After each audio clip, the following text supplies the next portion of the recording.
Welcome to AT 24/7. I'm Aaron Dean. An unprecedented court filing in Alabama is fueling fears about the future of in vitro fertilization treatments, not just in that state, but the ramifications it could have across the country. Alabama Supreme Court has ruled that frozen embryos are children and would be protected under the state's Wrongful Death of a Minor Act. The move oversees a larger court decision than the Advocate Channel's Laura Aguirre has more, as some infertility experts and doctors are weighing in.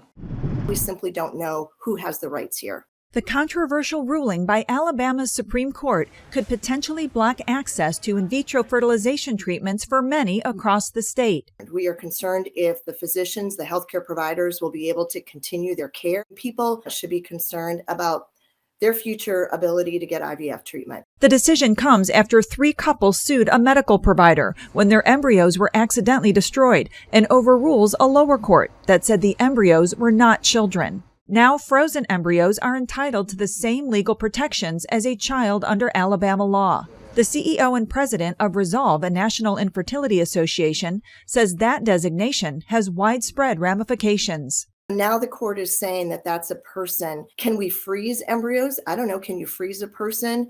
What will happen to all of those embryos? After the 8-1 vote, the lone dissenting associate justice said the decision almost certainly ends the creation of frozen embryos through in vitro fertilization in Alabama. We might see this spread into other states as well. In defending the ruling, another associate justice said the people of Alabama require the court to treat every human being in accordance with the fear of a holy God. Caught in between are the IVF patients. Those embryos are the rights of the people who created them. They may decide to donate them to someone else.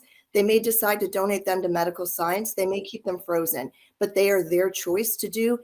I'm Laura Aguirre reporting. A new poll found that America has a stagnant view of the Supreme Court, and according to the Marquis Law School survey, the High Court's approval rating is 40%. Now, that tracks closely with how America viewed the court last November. The poll comes as the 9 justices weigh 2 high-profile Donald Trump cases. One involves Colorado's decision to kick Trump off of the state's ballot. The other is whether the court should intervene in Trump's federal election interference case. In the coming weeks, the judges are set to issue rulings in those cases, plus a Second Amendment controversy and an abortion-related dispute. President Joe Biden has canceled another $1.2 billion of student loan debt. Now, this latest round of relief impacts nearly 153,000 borrowers who are enrolled in a new repayment plan the administration launched in August. The Save on a Value Education plan erases remaining federal student loan balances for those who originally borrowed $12,000 or less and have been making payments for at least 10 years. Since taking office, Biden has canceled nearly $138 billion of federal student loan debt for nearly 4 million borrowers. For those students who have hit a roadblock filling out their federal financial aid forms for the 2024-2025 school year, there's a workaround. Roughly 2% of FAFSA applicants have not been able to complete their federal aid forms because their parents don't have social security numbers. However, the immigration status of those students' parents should not be a barrier, according to a U.S. representative. The Education Department says that it is a glitch among a few other glitches in the system, and it is working on fixing the problem.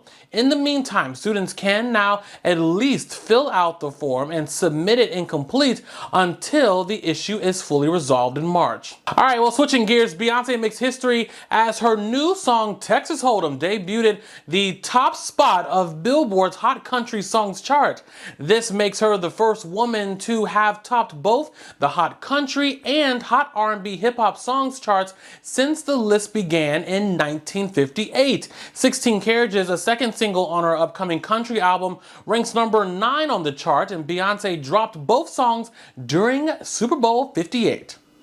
Well, thanks so much for joining us, and download the Advocate Channel app on your phone or smart TV. Follow us on Facebook, Instagram, and TikTok for the latest updates. Plus, you can find us on YouTube. There's more Advocate Channel entertainment and news coming up after the break.